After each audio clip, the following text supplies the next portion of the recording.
think we can slowly start. Good afternoon, ladies and gentlemen. It's great to see you in such a big number. My name is Silva Hráková. I'm from the organization People in Need, where I'm in charge of the Center for Human Rights and Democracy. And I would like to welcome you all here today for the public talk with the title Safe Proximity, the Middle Way Approach and Genuine Autonomy for Tibet. This event, this public talk is organized by the Film and TV School of the Academy of Performing Arts and the One World Festival. It is my big honor and pleasure that I can welcome here a very special guest, the presenter, the president of the Central Tibetan Administration, Dr. Lobsang Sangay. Welcome, sir.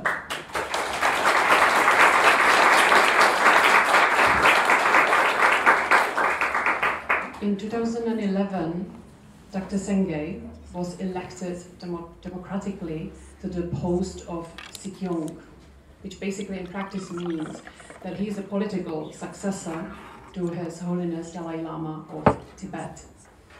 Dr. Sangay is a special guest of People in Need for the opening ceremony of the One World Human Rights Film Festival that is going to take place tonight, and Dr. Sangay is going to deliver a keynote speech. He is also a supporter of the middle way approach, as the title says, and this is going to be his topic for today's talk. I'm going to stop here in order not to lose time, because we are quite limited. There certainly will be space for your questions, so I hope for a lovely and motivational discussion. So the floor is yours, Mr. President. It needs to be turned on, I think, yeah. Hello. Thank you very much for hosting me here and for your kind introduction. I'm proud to be part of the One World Human Rights Film Festival and for the People in Need organization for bringing me here. So I arrived yesterday morning and I leave tomorrow morning. So I'm here only for 48 hours and I'm scheduled to give 6 talks and 12 interviews in 48 hours. By evening, I'm supposed to deliver the keynote speech at the One World main festival. I don't know whether I'll have enough energy or not. But today I had at Cafe Tibet, I had Tibetan thukpa, noodle soup, double. So I think that will sustain me till evening because I was told it's brunch, so I didn't eat breakfast. And the One World event starts at 7. By the time it ends, it will be 10 p.m. So I won't get dinner as well. So I'm banking on my Tibetan thukpa to it tastes very good. So if you want to go there, and I'm just running from the Parliament. I just met with some of the members of the Parliament, and Czech people should be very proud that the Czech Parliament has established the largest Tibet parliamentary support group in whole of Europe. So I was told that Czech is, often not number 1 in Europe, even in drinking beer. German takes the cake. Someone says very close, yeah. But on Tibet, you are number 1. And you have been number 1 because when Václav Havel was the president, he was the first head of state to host His Holiness Dalai Lama as a head of state on April 1990.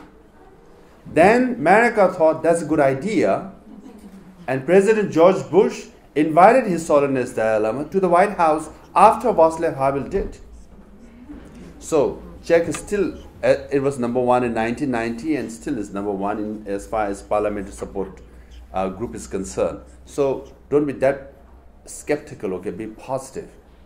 And I'm a student of history and also having read Velvet Revolution and Prague Spring, all that, Czech remains an inspiration for me, for Tibetan people, because who would have thought in 1980s that Czech would restore democracy and freedom.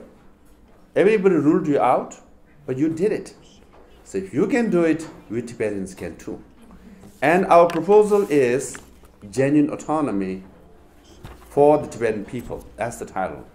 Now I have to link with one world and self-proximity and all that. I was just thinking in the car, which is I had like 3 minutes and 32 seconds to link one world, because each time when I move from one event to another event, I always ask, what's the topic I have to speak on?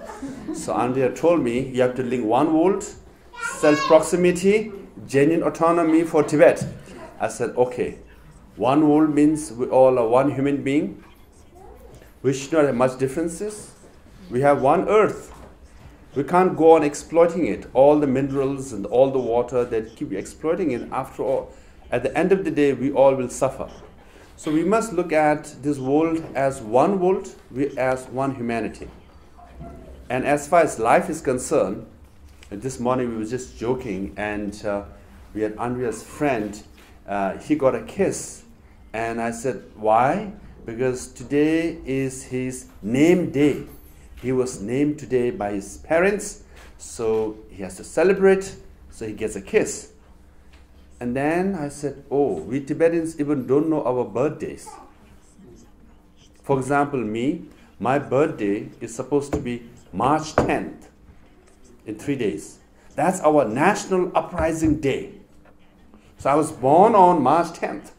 So when I ran for election in 2011, they said Lobsang Sangay, he was born a leader because he was born on the most important national day. But people didn't know, because my parents were refugees.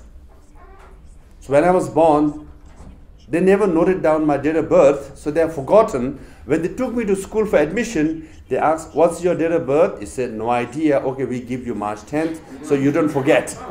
So 30% of students in my school is March 10th, and 30% is August 15th, because that's India's Independence Day. So we don't forget our date of birth, right? Because it's a very important day. Now, why birthdays are not important for us? Because we are told we are Buddhist. In that sense, we are more cynical than Czech. You have to die anyways. Why are you celebrating birthday, Each birthday means you are moving more towards death. So, we look our life in reverse way. Oh, you're born. Now you have to die. So what are you going to do in this life? That matters.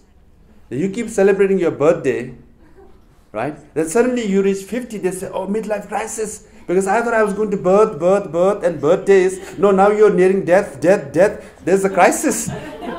You made the crisis yourself, because you will keep celebrating birthdays, which is not true. Tibetan way is very simple. You're going to die. Yes. Now life is bonus. Live. You see, it's bonus, because you have embraced death, right?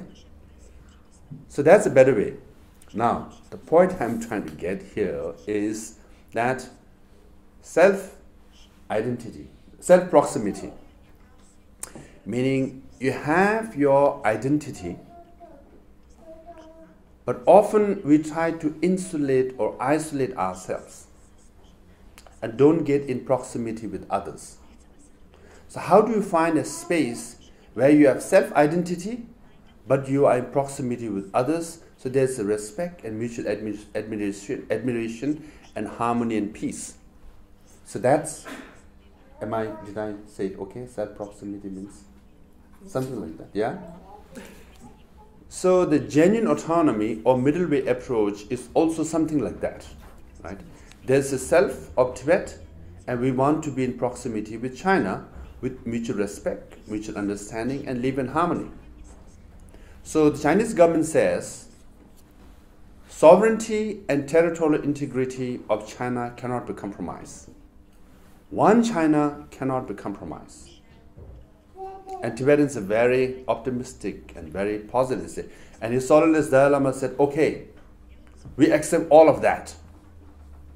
Now give us genuine autonomy as per Chinese laws, as per Chinese constitution, and we will remain within China if genuine autonomy is granted to Tibetan people.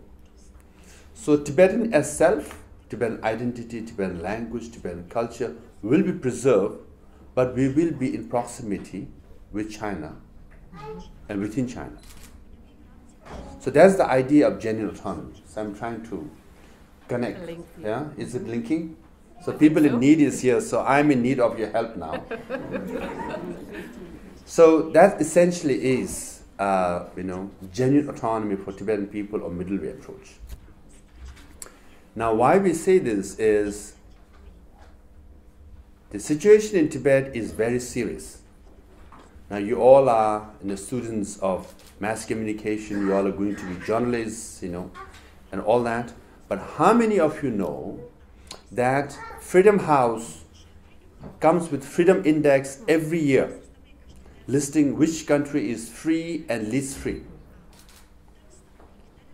This year, Tibet is listed as the second least free region in the whole world after Syria. Now, how many of you know? Not many, right? Then you will not know that for 4 years in a row, for 4 consecutive years, Tibet is listed as the least free region after Syria. Everybody knows about Syria, not many people know about Tibet. Why? Because Reporters Without Borders said, they issued a statement based on interviews of journalists in Beijing, that for reporters in Beijing, it's more difficult to get access to Tibet than North Korea. Now, many people know about North Korea, not many people know about Tibet, because people like you, the future journalists and present journalists, researchers, students, cannot go to Tibet and write about Tibet. That's why. Not many people know. And US government, despite all the views, I think he's agreeing with me, right? He's half Tibetan, even though he doesn't understand what I'm saying. He says, duh, yes, you're right. I'm with you. Yeah. Now, the US Congress passed a bill in December of last year. It says Reciprocal Access to Tibet Act, signed by President Trump. Now, it's a law in America. What that law says is, like Chinese tourists who come to Czech, I see them on bridge, here all the time. So last year, I had a very funny experience. So I was taking a walk on the bridge. So we had a photographer. Photographers are always very demanding. They want to take pictures all the time, right? So a photographer is taking a picture of me, and the Chinese tourists thought some celebrity, someone's very important has come. They all started taking my picture. So they didn't realize that when they go to Beijing, they might be in trouble for having a picture of me in their cameras, right? So I didn't say anything because, that's their karma, And I was walking very fast, so I'm not that bad, okay? Yeah, His Holiness Dalai Lama is, I'm his disciple, so I'm not that bad. But nonetheless, they took pictures. What am I supposed to say? Hey, don't take pictures. I'm not important. Then they might think, I'm rude. So they took pictures. So when they go to Beijing, say, hey, do you know this guy? Oh, Chinese policemen say, oh, come for tea.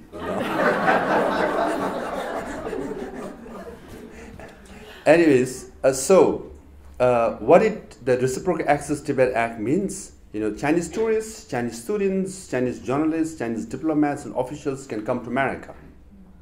But similar access should be given to Americans, students, scholars and all that. If you don't give similar access, then American government, through the State Department, will penalize Chinese officials. So Tibetologists, Tibet experts, we have few here. You can't go to Tibet that easily. Even if you have a visa to go to China, if Tibet is part of China, then if you have a visa to go to China, then you should be able to go to Tibet, right? No. You need a special permit to go to Tibet. If you don't have a special permit, you can't go to Tibet. But you can't do research also openly. You cannot go and interview anyone you want to do, you want to meet and talk in Tibet. Even American diplomats or Czech diplomats, if they want to go to Tibet, they're denied access. So Tibet is that restrictive. Hence, not many people know what's happening in Tibet. At the environmental committee where I was just talking, and I just said that, one fact whole world doesn't know is this. I was told there was a huge issue about whether China will give a panda as a gift to Zoo of Prague, right? So one mayor was banking on it. If you can get a panda, you win votes, And then the Chinese president and prime ministers, even high-level ministers, will build friendship with another country, and if you get a panda, that's the highest level of friendship, yes? Yes or no? We all love panda, yes? No. You love panda, yeah? That's true. No? No, you must love panda after hearing me. Now, how many of you know the panda is a Tibetan bear? It's true. The Wolong Panda Lab is located in northern Sichuan. And northern Sichuan is where Tibetans live. That's where Tibet starts. 70% of the villages surrounding Wolong Panda Lab are Tibetan villages. So that's why panda is so lovely, cuddly, friendly, because it's Tibetan, Yeah? Yes or no? Yes. No? Still no? No. Oh, she's saying, oh, you're confused now. Yeah. So it's true. Now, you don't know this because, the media cannot write about it, cannot do much research about it, So when you watch Kung Fu Panda, the whole concept is Buddhism, right? Panda thinks I'm useless. Ultimately, he goes for the secret scroll, opens the secret scroll, there's nothing. You're supposed to find inner you. That's Buddhism. You're supposed to find inner Buddha, your Buddha nature within you, then you realize the potential. So it's a Buddhist movie on a Tibetan bear. That's why the whole world likes it, Yeah. So, now, not many people know all these things. So why I'm saying all these things, I'm very happy that all of you showed up on a lovely day in Prague to listen to a Tibet story. Now something alarming. What has happened is that in the last decade or so, especially the last 5-6 years, the Communist Party of China has implemented a grid system, like electricity grid, right?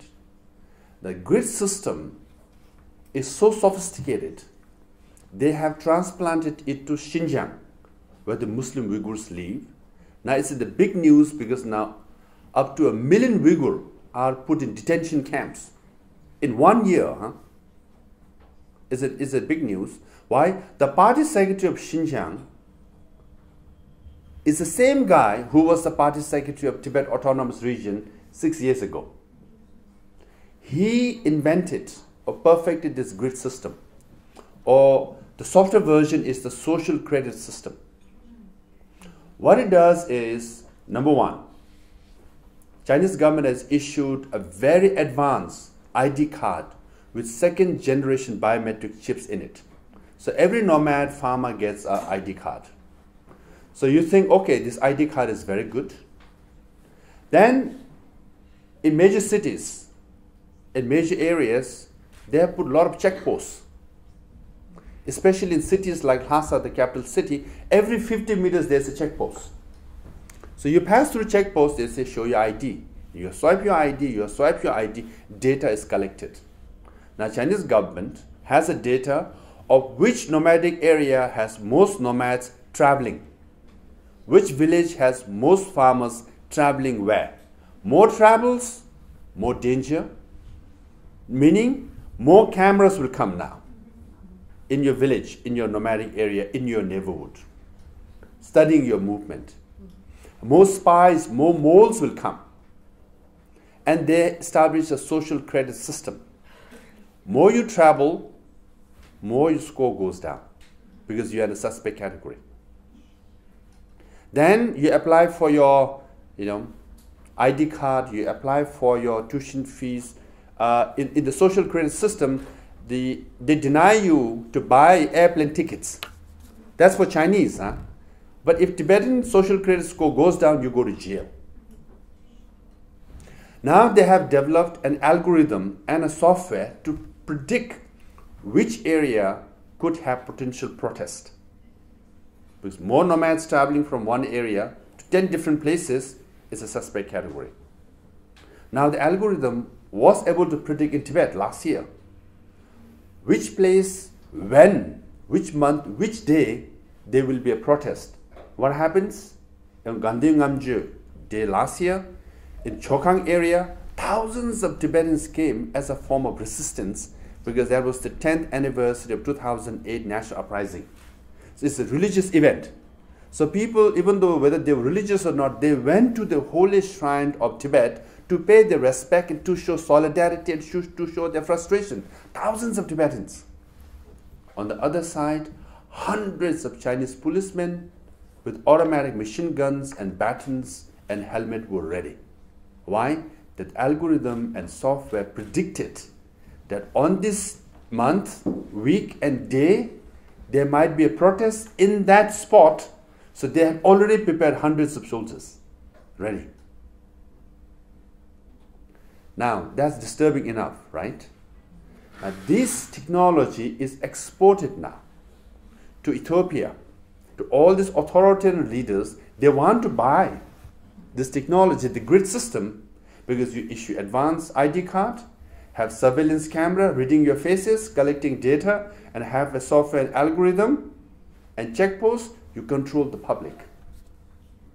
It's very easy, right? So what happens in Tibet gets exported to the rest of the world. So that you must understand. So in that sense, I've been saying it for like 7-8 years. What happens to Tibet could happen to Czech Republic or European countries or Japan or Australia. All of them said, oh yeah, what happened to Tibet is so far away. It's in Asia. China is so far away. For us, Russia is nearer. It's not going to happen to us. But in the last 2 or 3 years, they're saying, wait a second. What you have been saying, come back and tell us. What you said is happening also in Prague. The tentacles of the Chinese companies and the government and the leaders are stretching everywhere. In European countries. For example, I was in Australia 6 years ago.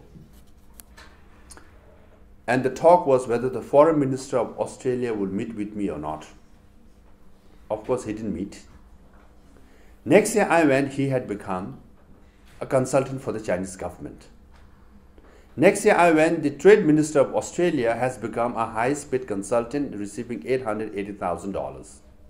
Now we are talking about ministers. Huh? Then I came to Europe. Should I name names? Yeah. Yes. Even in Europe, one foreign minister wanted to normalize relationship with China, and he did. Now he has become a president of a major international organization supported by the Chinese government, a European guy. Yeah. And I was told there was a Chinese businessman as an ambassador in some country's president's office, somewhere nearby. So this is what's happening. They're buying ministers after ministers, governments after governments, companies after companies. And initially you thought, oh, we do business with China, you make money. Because there's 1.3 billion clients. If they buy one toothpaste made in Czech Republic, we'll get $1.3 billion. But actually you land up buying more than selling more. But then the business deals you have made has political implications, has social implications, has geopolitical implications. For example, in Australia, the third highest income or economy is education.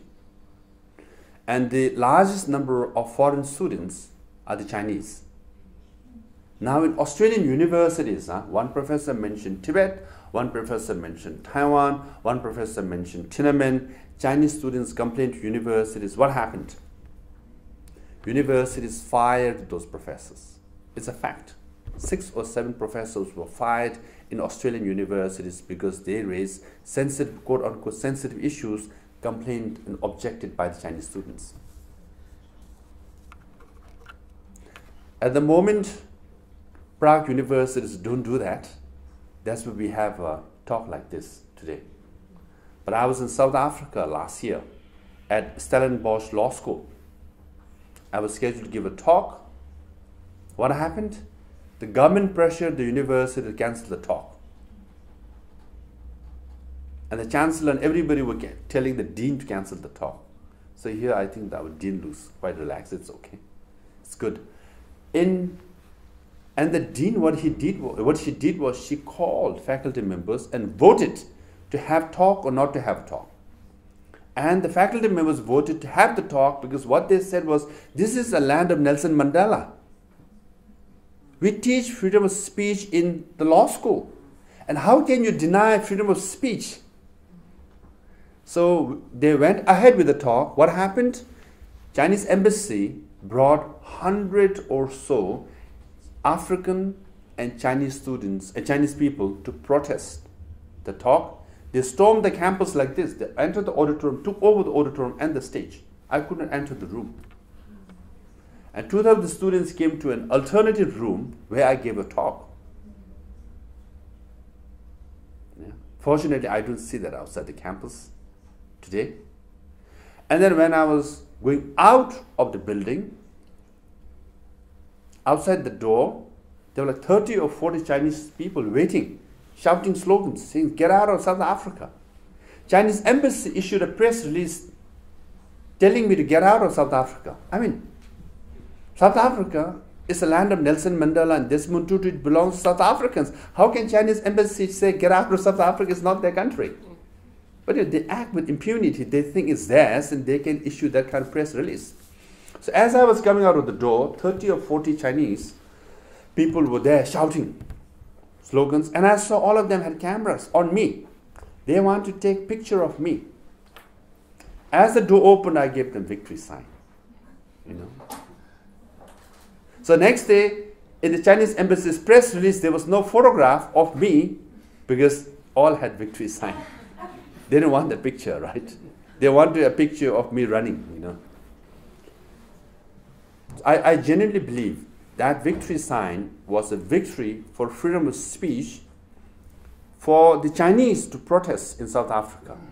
If they protest against Chinese government in China, they go to jail. It was a victory sign for me because I could speak about Tibet in South Africa, but if I speak about Tibet in China, I go to jail too. So literally it was a victory sign, victory for freedom of speech. So today's gathering here also, it's a victory for freedom of speech. So we should not be complacent. We should always be alert and vigilant. We must keep the Velvet Revolution, the spirit of Velvet Revolution alive. We must keep the spirit and principle of Václav Havel alive. It's under threat that we all must know. Otherwise, even in University of Toronto, where I was going to give a talk, 50 or 60 Chinese students came to protest. They had the Chinese flag, they were singing national anthem, they were protesting. They act with impunity. They just think, they should just protest because they don't like what I have to say. So, I say jokingly, but I'm serious, Wherever I go, I keep Chinese embassy very busy and Chinese staff very busy. And some of them are employed because of my travel. So I'm getting good karma. Someone's getting employed, someone's getting salary, food on the table for the family, because the troublemaker is running around and they have to chase me around, So I get good karma that way. So all I want to say is that the One World Film Festival is very important. Now, in 1990s, even till up to early 2000, we used to take it for granted.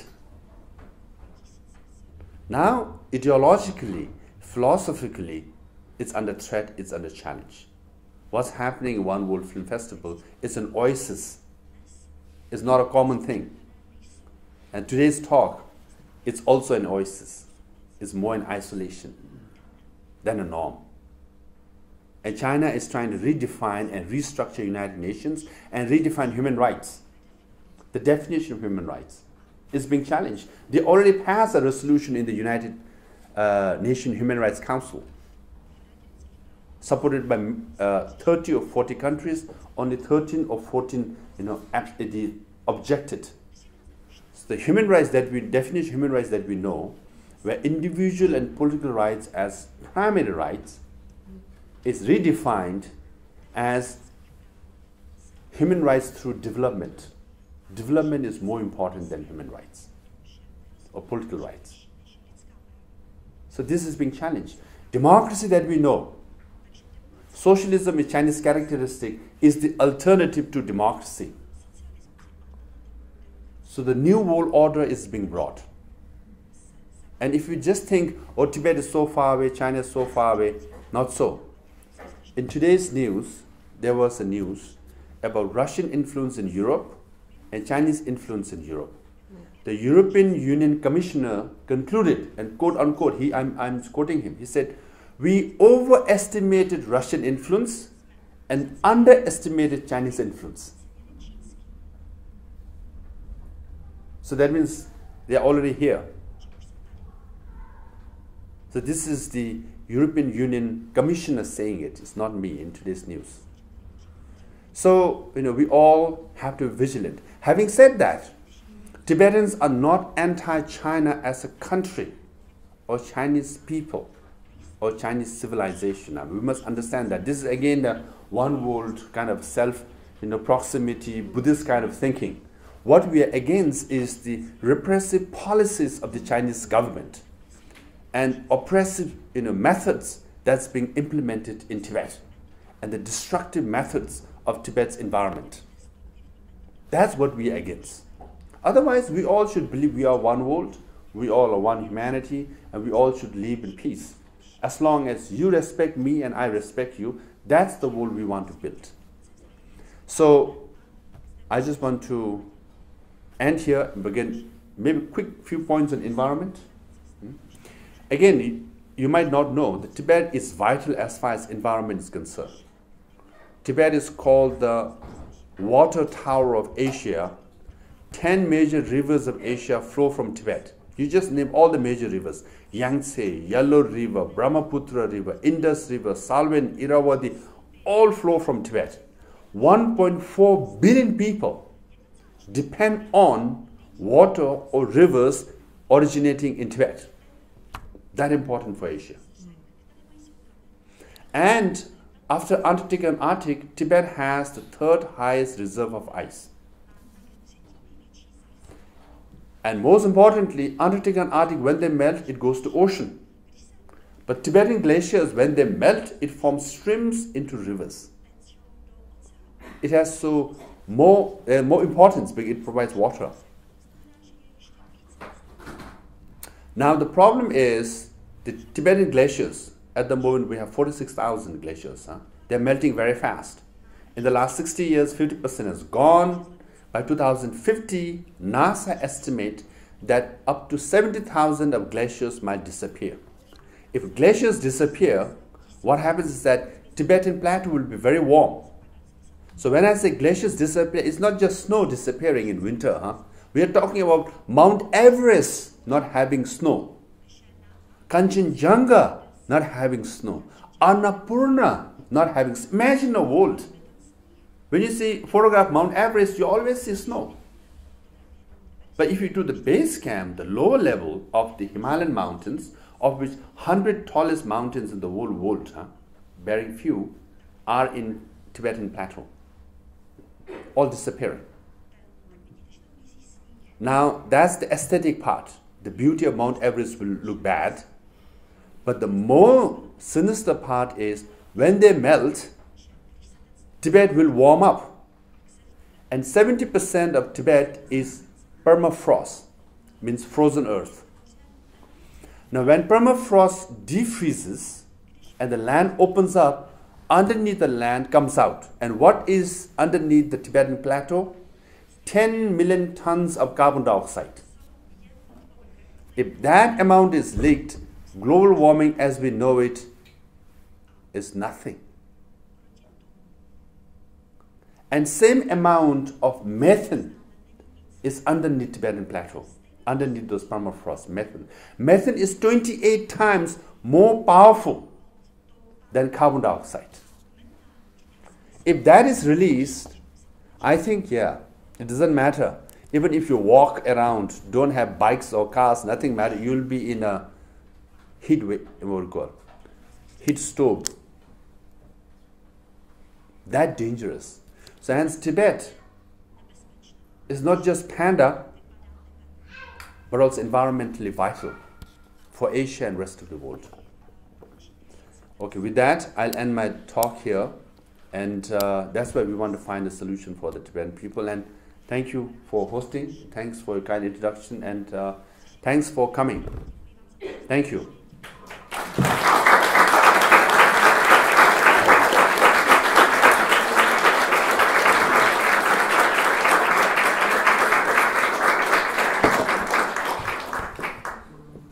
This looks like it's not working.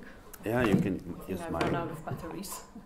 Okay, here we go. This is not a lithium battery of Tibet.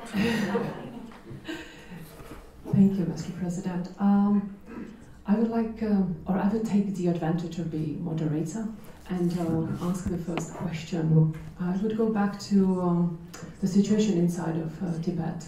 You mentioned that Freedom House has been ranking the human rights situation in Tibet as the second worst, and given the fact that China has been now exercising crackdown on civil society in mainland China, but also in Tibet and on Uyghurs and so on, I wonder, is it possible to do any human rights activities inside of the territory? Is the human rights community somehow active? No, actually, human rights NGOs cannot organize events in Tibet. Even if you are caught with a copy of the Universal Declaration of Human Rights, you could be in trouble. So at one time I met Mary Robinson, the former president of Ireland, you know. She was the Human Rights Commissioner. So she traveled to Tibet and took copies of the Universal Declaration of Human Rights and distributed, essentially challenged the Chinese government. She said, because Tibetans cannot have it. If you have it, you could be in trouble. So the Human Rights Commission herself was distributing copies. And she said, what do you think? I said, you did the right thing, but soon after you turn, those copies are gone.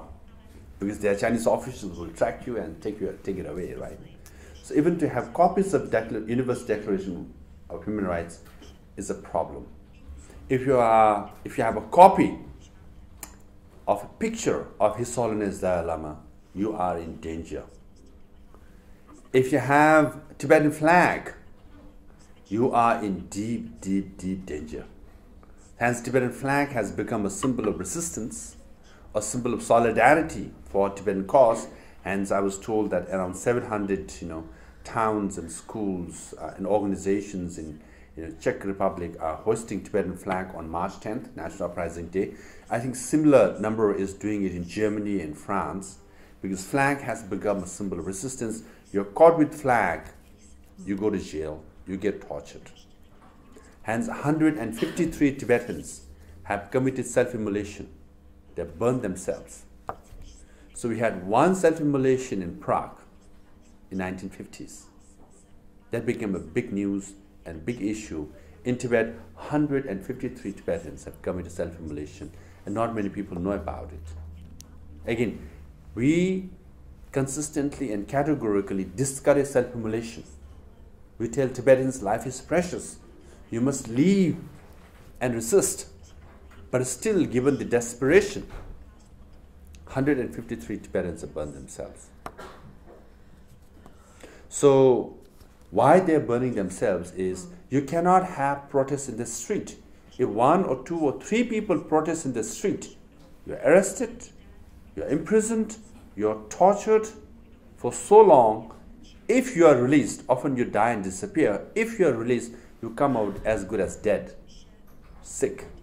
So hence the Tibetans are saying, why do something and get arrested and tortured for so long? Rather, burn yourself and die quickly. Because if you're arrested and imprisoned, that's the second suffering to the protester. Why? Chinese system is such that if you protest today in Prague, you will be sent 1,000 kilometers away in a gulag or in prison. Now for family members to travel 1,000 kilometers to meet even once a month costs you a lot of money.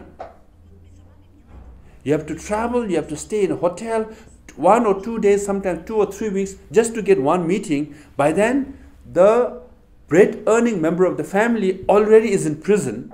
The second bread earning member, mother, has to travel to prison, stay there for 2-3 weeks just to have 10 minutes or 15 minutes meeting with the with the husband or wife, and it depletes your income. And 2 or 3 years you are bankrupt. So hence Tibet is saying, why I suffer and get torture for several years, why I punish and make my family suffer, why not I burn myself and die quickly?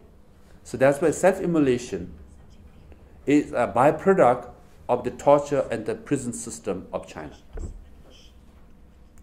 So human rights organizations have, that's why Amnesty International is not allowed to go to Tibet. Human Rights Watch is not allowed to go to Tibet. So it's very, very difficult. So the way they collect information is through a very difficult process. Yeah. Thank you. This is really sad and terrible picture. I would like to invite you, if you have any questions, yes, please. But please do speak on microphones so it can get translated into Czech. Hello, I have 2 questions. The first one, what do you expect will happen this year on March 10th, on the 60th anniversary of the uprising? And second question is, do you ever worry for your own personal safety? March 10th this year in Tibet? In Tibet, yeah. Oh, I think very difficult. And I think Washington Post and major international news have already reported that the clampdown is very serious. The grid system is there, the surveillance camera spy moles are very busy. Now military parade is taking place in Tibetan areas. Tanks are coming out. Automatic machines are coming out. Already if you go to Chokhang temple, there are more sharpshooters on Chokhang roof, than monks actually. So it's very difficult. That's why we are very likely not to see much. But having said that, the sense of resentment among Tibetans is very high. That's given.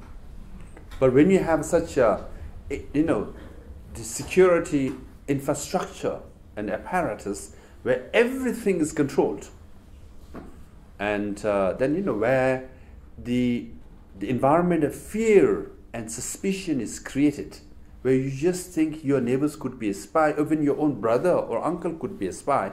When you have created that kind of environment, which is, I'm sure the people in Czech know during the Soviet days, that the neighborhood system, right, where they control each other, is perfected in China. In the neighborhood watch, at least you have 1,000 members and 10 members, monitoring you.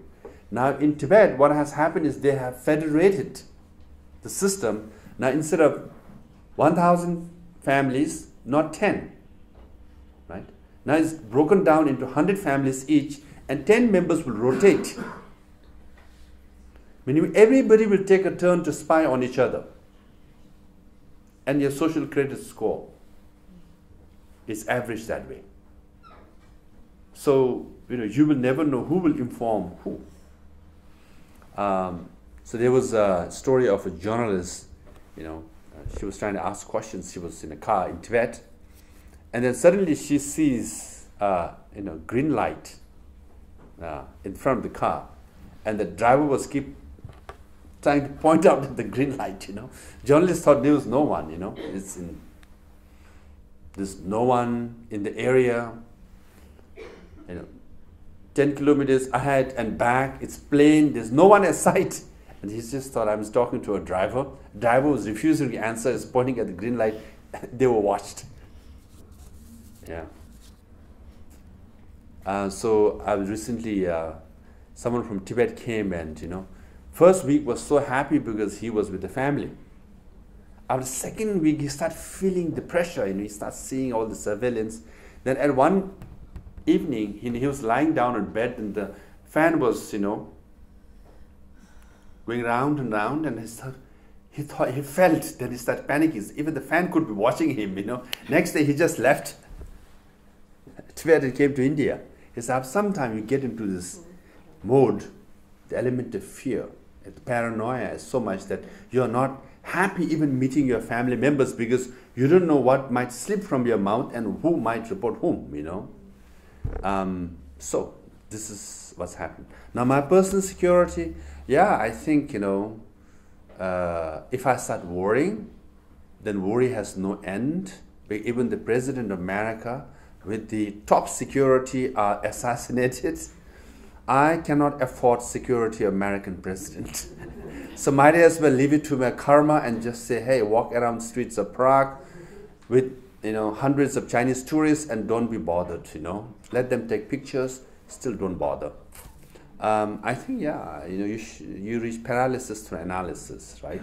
As I said, you are born, you die. When you die, no one can control, right? Even billionaires, they have to die. Even the best doctors cannot prevent you from dying. It's just a matter of 1 week or 1 year, early or later. It's okay. But because you have to die anyways, while you live, do something for the cause. As long as you are doing, you sleep well, and you live well. And you just think, as a human being, I came to this earth, I tried to do something good for the humanity, at least good for my community, in particular. But in general, maybe I'm trying to relieve the spirit of Václav Havel and Velvet Revolution and Nelson Mandela and all these Mahatma Gandhi, great figures, right? And I'm, supporting and trying to help His Holiness Dalai Lama. For Tibetan, there cannot be a bigger reward than that. We are helping or supporting him means not just politically, but spiritually too. So that gives you that comfort and the confidence. Anyways, it's all right, whatever has to happen. But otherwise, if you subscribe to this mindset, someone could be watching me. I'm pretty sure someone is here from the Chinese embassy in this room. Everything will be recorded. Everything will be informed. I know. There's always a parallel delegation wherever I go from the Chinese delegation. It's in Ottawa, it's in Washington, D.C., it's in Brussels. It's everywhere wherever I go, We just compete in the same area, It's given. So why should I be so fearful and skeptical? Look, who could be the Chinese spy in this room, What he or she could be doing when he or she takes out the camera, I say, my God, I better dodge, it could be a gun. Then you can't live your life. Say what you have to say, live your life. It's good.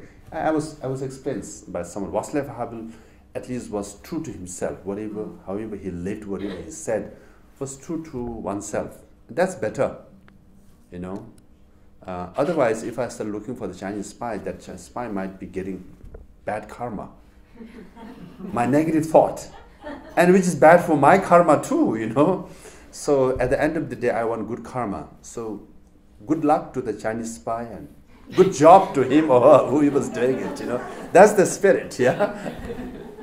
Yeah. And it's not working. Okay. I think the battery is weak or something. Okay. Probably. So, but I must say I do admire your spirit. You're very courageous. So, someone else would like to ask? Yes.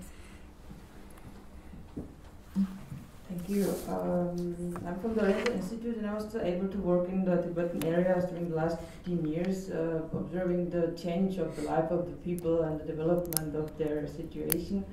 And as far as we could say, like some 10 years ago, the general population was not really concerned, many people, with the freedom of Tibet or independence of Tibet. They were more concerned of building their life and having some comfortable life, so earn enough money and go with the development flow.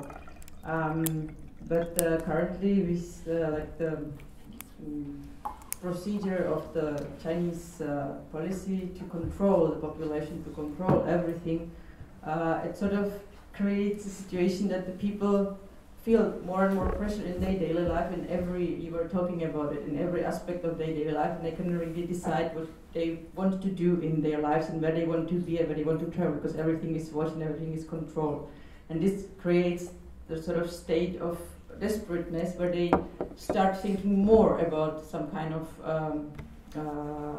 protests, behavior or something like that. So China is working some kind of against itself in this perspective.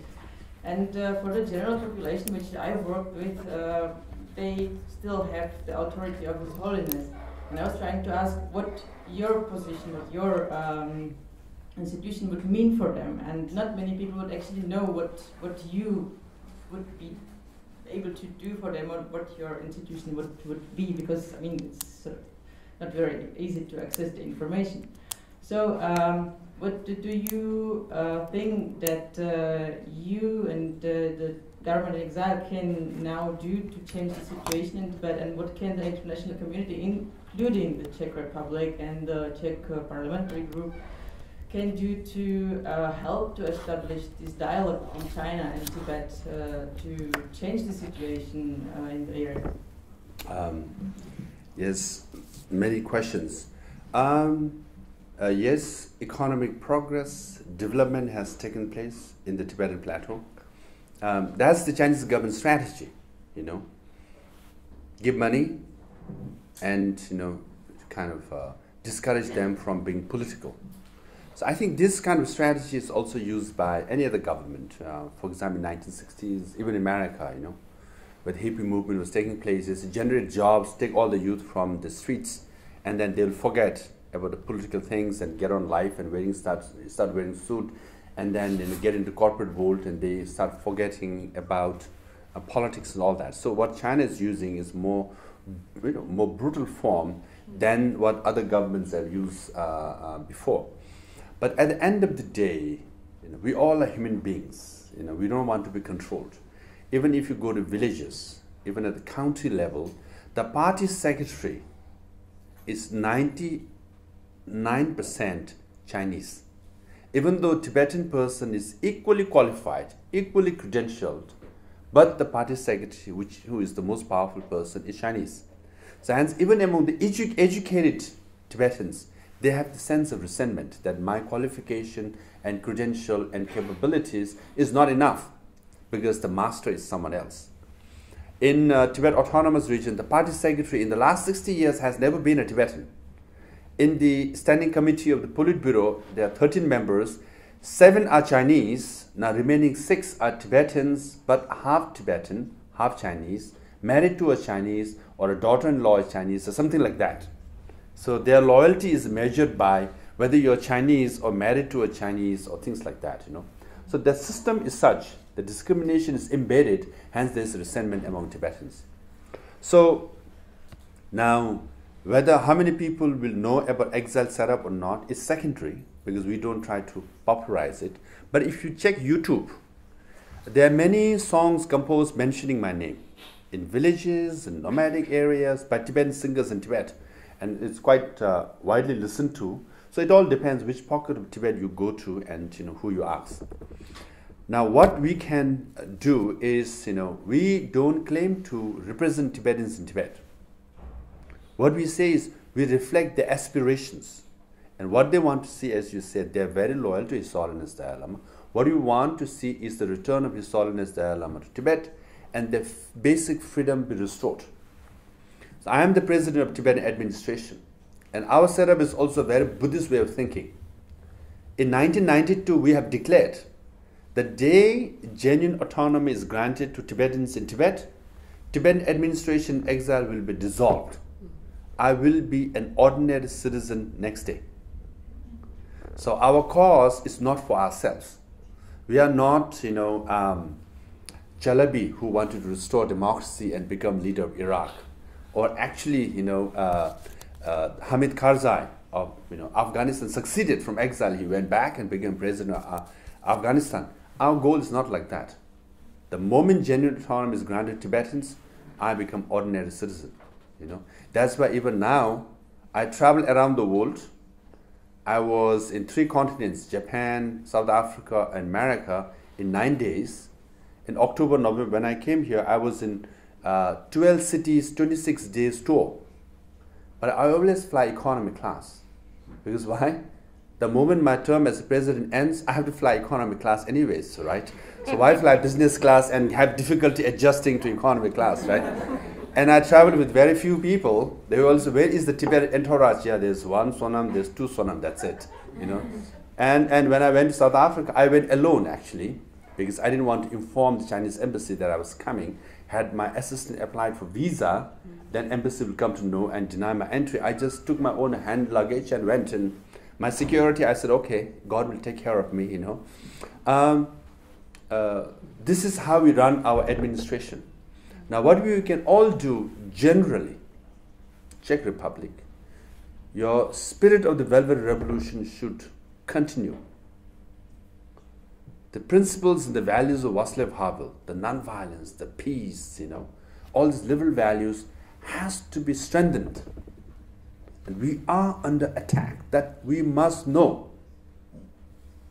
Because I have traveled from country to country to country to country, and I've been saying this for 8 years. Not many people believe. Now, Australia, where former foreign minister and trade minister are consulting to Chinese government, the national government, ruling party, has adopted a bill restricting foreign influence in Australia, meaning Chinese influence in Australia. Have passed a bill limiting foreign donations to Australian election campaign. I'm talking of Australia. Japan has formed the largest Tibet support parliamentary group in the whole world. Germany has a lot of debate, discussion going on about China. And in many countries in Europe too. In America, it's big news. So we all must be alert and we all must be informed.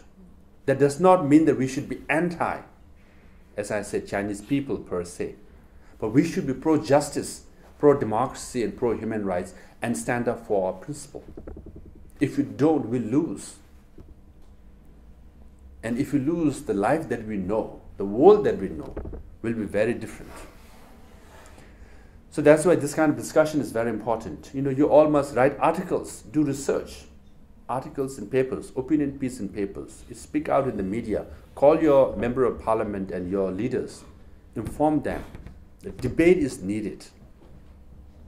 So that's very important. Another question from someone?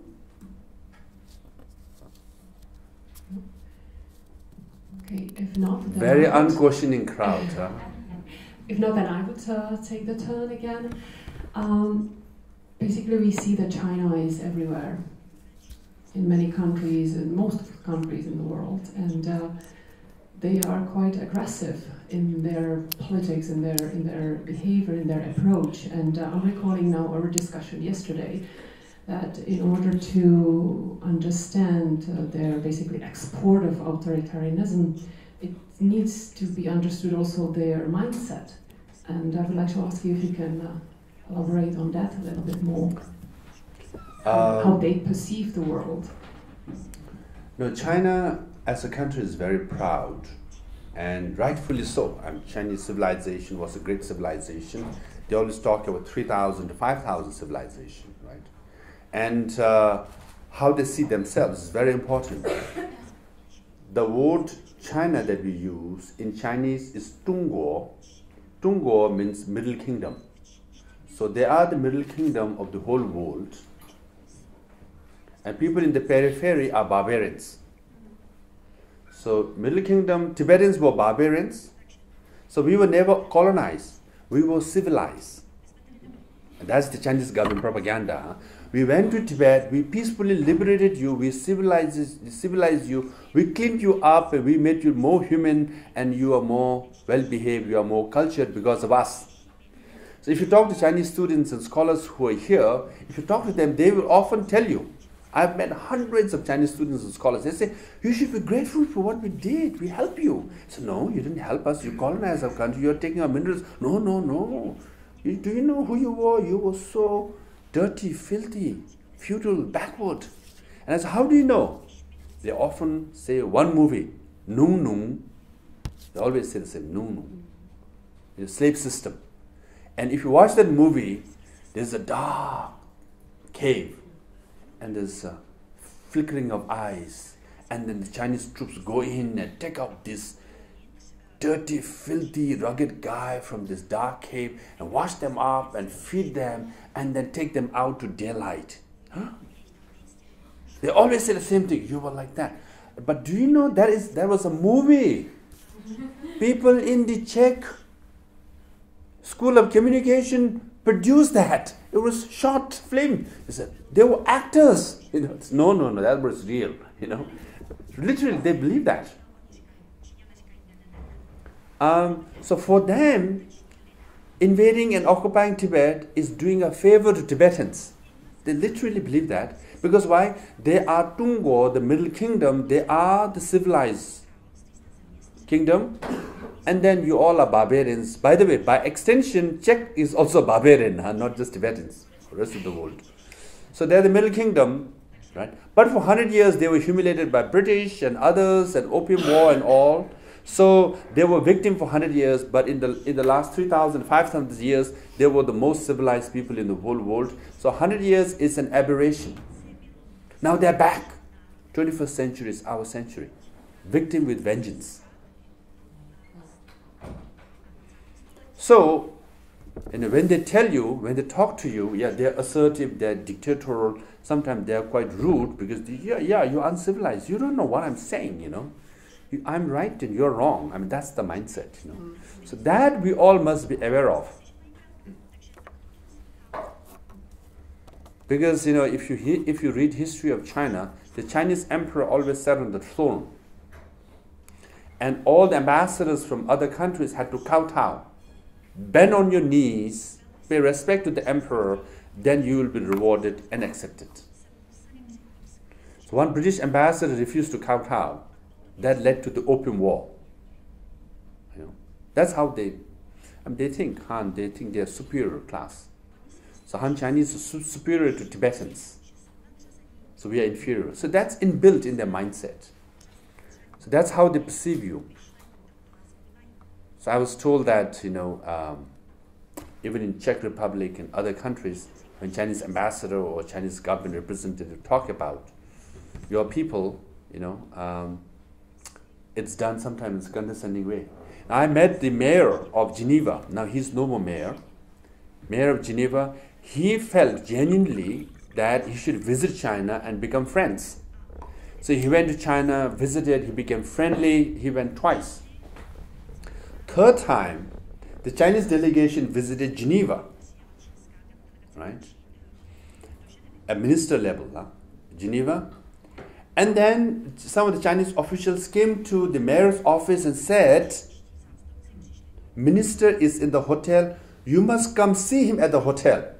And the mayor said, you are my guest, you're in my town, you should come to my office. So no, that's not how it is. You go pay respect to our minister in hotel. He doesn't come to you. Literally. This is the mindset. And the meeting never happened. He got shock of his life. He said, I went to China twice. I was friendly with them. They're my friends. I invited them to Geneva. They came to Geneva. But the minister would not come to my office to meet me because minister wants to come to his hotel room.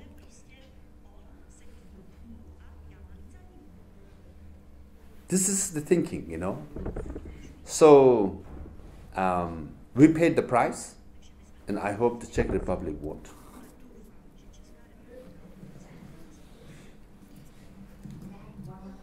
Yes, please. It's not this thing.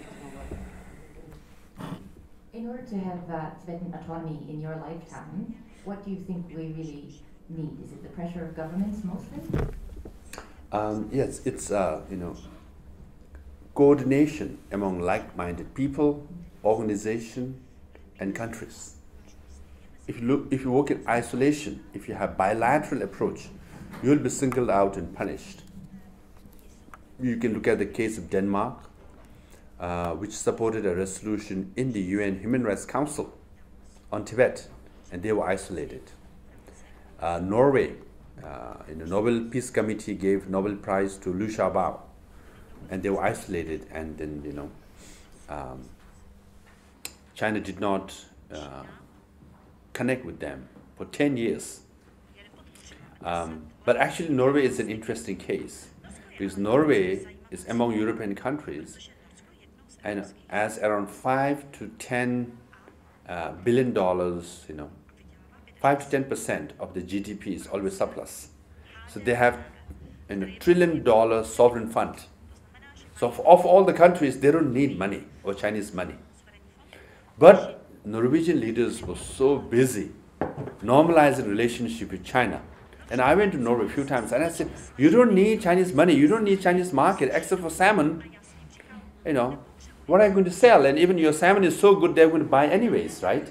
You don't need money. And why you want to normalize relationship and cut off Tibet and don't talk about human rights, don't talk about democracy? No, China is the in thing, and we must have an address in Beijing of Norway's office. And okay, I'll name the minister in the country. Now what happened? The foreign minister of Norway worked so hard to normalize relationship with China, and they did. They signed an agreement. And what happened? Liu Xiaobo, the Chinese dissident who got Nobel Peace Prize, was in prison. Partly because of the Nobel Peace Prize he got, he was sentenced for 7 years. When he was dying of cancer, German doctors wanted to treat him. And presidents and prime ministers from various countries and Nobel Peace laureates from all over the world wrote a petition to the Chinese leaders to release him and give him medical treatment. Who did not sign the document? Prime Minister of Norway. She was on vacation. Now where is the foreign minister of Norway who normalized relationship with China? He is the president of World Economic Forum, Davos. So Chinese influence is not just in Tibet. It's right here in Europe, one of the richest countries. Yeah. So hence, coalition of like-minded countries, like-minded organizations, people in need, with Human Rights Watch, Amnesty, all must work together. And people showing up at people's level. I know in 2016, Chinese president visited Prague, and some Tibetans and friends had a protest with Chinese Tibetan flag. And even the Prague police were seized the flag and tried to hide it.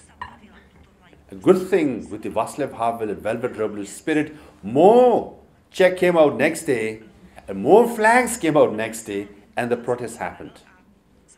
And right after this event, I'm going to meet with the mayor of Prague, who is going to hoist the Tibetan national flag after a decade or so of not hoisting the flag. So even Czech is changing. So you're no more skeptical, cynical, okay? You're optimist, hopeful, you're fighting. You have the fighting spirit, So symbol of resistance. So that's why so many towns are hosting the flag. This is, it's part of the process, part of the movement. And we all must be together. We have to keep doing it, keep persisting. Whether you support Tibet or not is secondary, really. To support democracy and support human rights and, be on the good side is very, very important.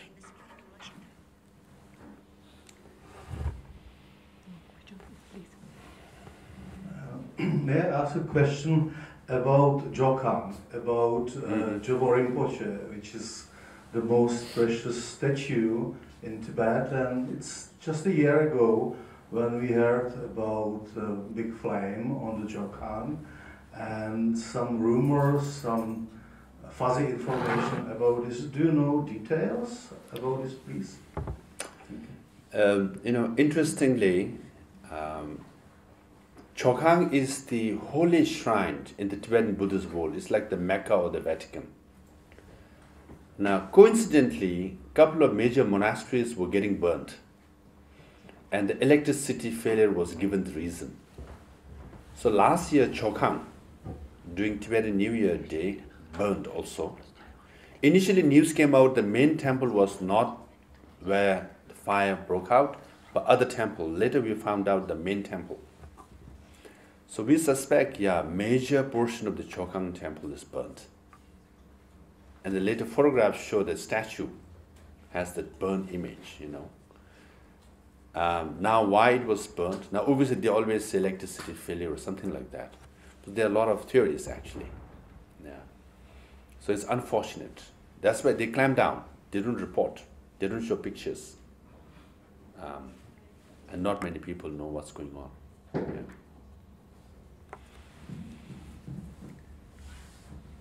Any more questions from the audience? Yes, please, in the back.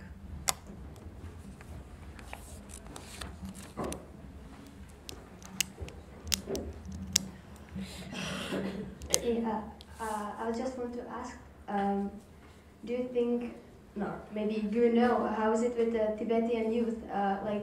Is there any chance that they can realize what is it really like the situation with Tibet and China, or is the propaganda so big that there is no option, like they can understand the situation they live in?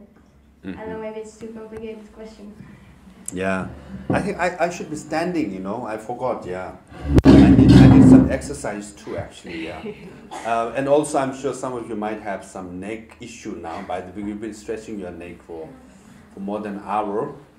Tibetan youth in Tibet, like millennials everywhere, they love the iPad and iPhone more than their parents. So, it's a generic problem. So I can understand that.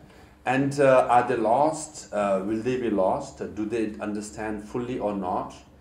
Like any Asian, I don't know whether Czech youth, they love, Korean soap opera, right? They all are glued to Korean singers, Korean soap opera, all that. So it's even in Tibet, it's the same thing. And they also watch, and you have no option but to watch CCTV entertainment, CCTV, Chinese news only. So that way, I'm sure many are confused, many integrate and grow up among Chinese. So they think Chinese, they speak better Chinese than Tibetan. But there's this saying among Tibetan parents, if your son or daughter is not behaving well, send them to China. Send them to Chinese school. Suddenly they realize they're Tibetan, There's the Han chauvinism sense, their sense of pride, that is there. And they feel the sense of discrimination, they feel the pressure, and they start becoming more Tibetan nationalists, they become more aware. So this is also a reality. And as they grow up, as they get more education, more credential, when they apply for jobs, and they don't get jobs, the Chinese get jobs. So again, when I say this, it's blatant. For example, in Tibet, up to 2008, you could see, job placement advertisement in Lhasa. I've seen signboards. It says, if you are Tibetan, we give you 200, euro a day. If you're Chinese, we give you 500 euro a day. It's advertised. It's advertised. So how will you feel if you're a Tibetan youth? You have a Chinese friend, and you go to a restaurant, you're looking for a job, and say, you get 200, other gets 500, in the capital city of Tibet. So that kind of discrimination is always there. So in Lhasa, it's not a coincidence that almost 80 to 90% of hotels, shops, restaurants, taxi license, right? Travel agencies, are owned or run by Chinese. Now, as a Tibetan, how will you feel? So after some time, when they hit the discrimination ceiling, they become more conscious of their, identity. So recently I met someone who said, yeah, they see, even though how much they know or not is secondary, but they see us as partners. Because I have met hundreds and thousands of Tibetans from Tibet. I always ask the same thing. Do you see our work as more helpful or harmful? And Tibetans from Tibet, including you, they always say more helpful. So yes, you can have an anthropological study of one village or one town, and you might find a sample who are lost, but generally they become more conscious. So that seems to be the mindset of Tibetans in Tibet too. Unfortunately, we are slowly running out of time, so I think there will be space for one more question, if there is any. Yes, please. It's open. Yes, it's traveling. Okay, I'm not a spy. I'm from Taiwan. And so you don't look so. Yeah, I know. I look somehow like a Tibetan, or I don't know. And I'm wondering, do you think, like for example, Hong Kong, under the One China frame, even though one day that you can have your own government to rule the Tibetan area, do you think there will be true freedom and true democracy in Tibet? Yeah, that's an ongoing debate because Hong Kong was granted one country, two system. So they were supposed to have a separate system, separate administration, separate even economic commercial system. But over the years, it has been diluted now. So some of the people in Hong Kong are saying our rights are taken, are denied, even the business interests are denied, So if Tibetans get genuine autonomy, whether we will be similar to Hong Kong and Macau, or can we be different? So I think that's an ongoing debate. If the system is authoritarian and controlling, can there be an oasis or an exception where there can be genuine autonomy or not? So that's an ongoing discussion. But then autonomy is something that you can assert from grassroots up. Right? If there's a system in place, if you assert enough at a local level, then you can be autonomous. That's the idea of Václav Havel, right? The power of the powerless.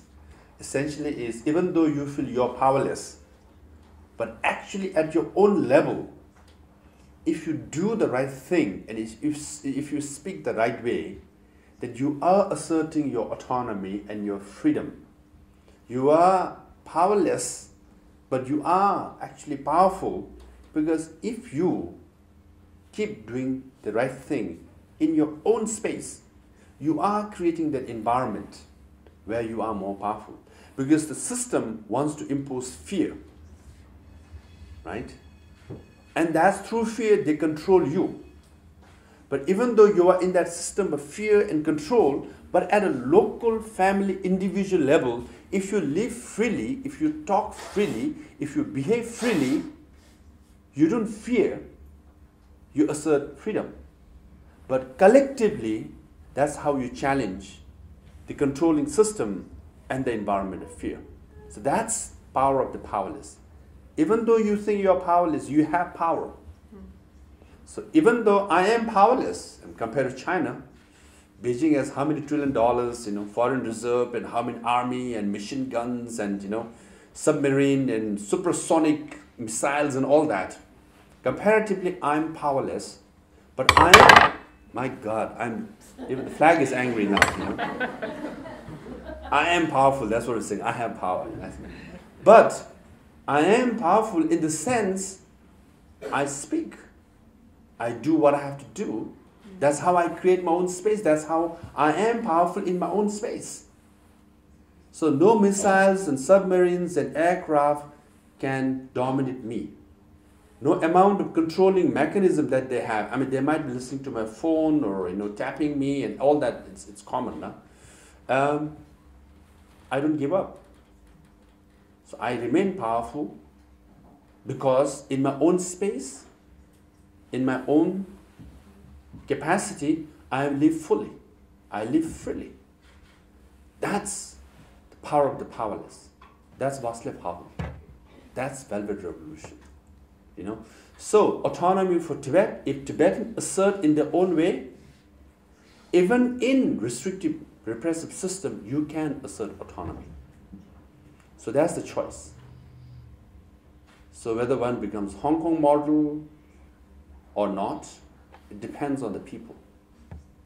Yeah, I know Taiwan is under tremendous stress. So recently, the president of Taiwan, gave an interview and said,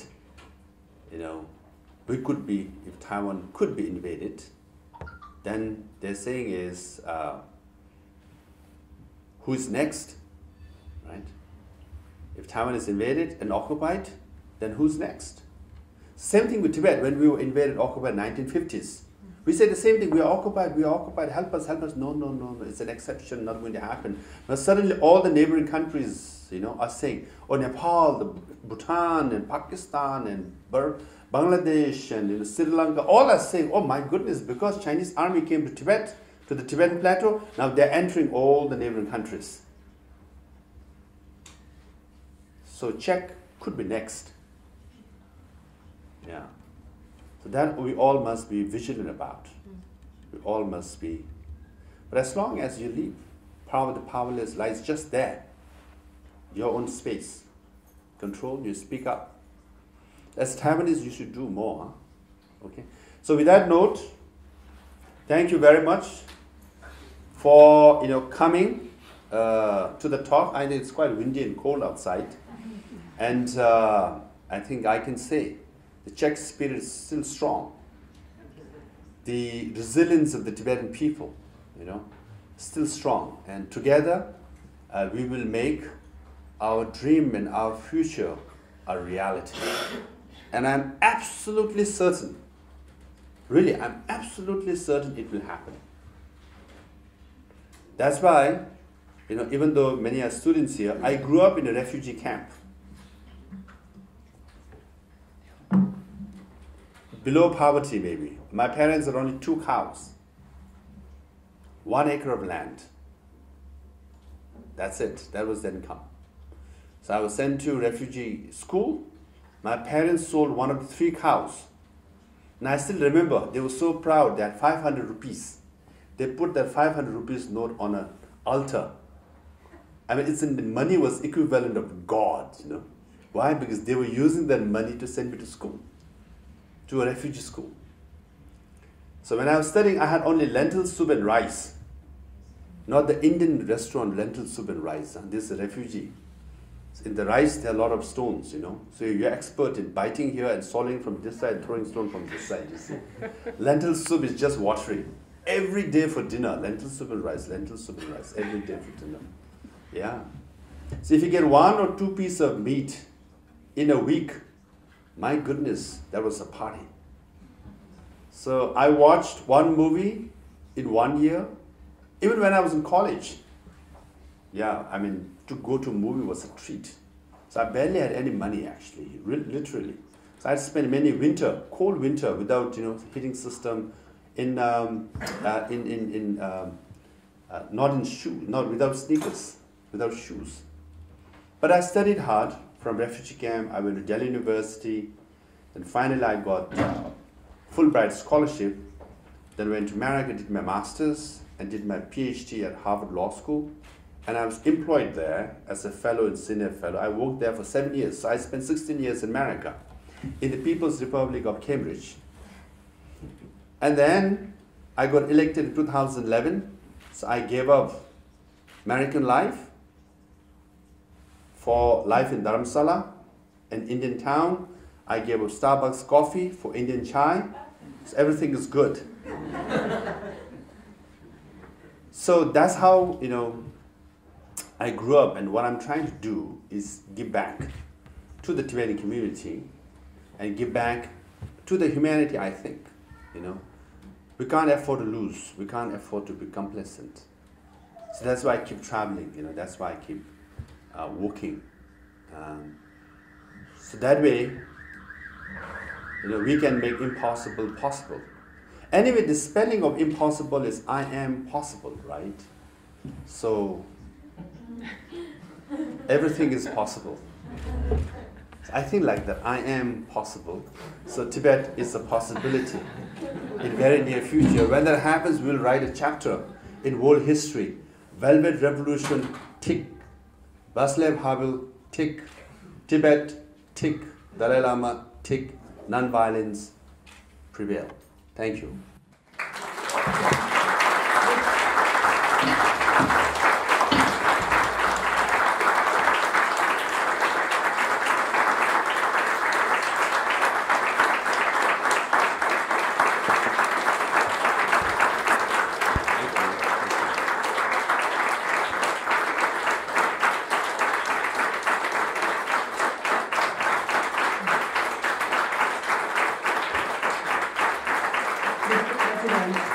Thank you very much for your powerful speech. It was very inspiring, and thank you all for coming.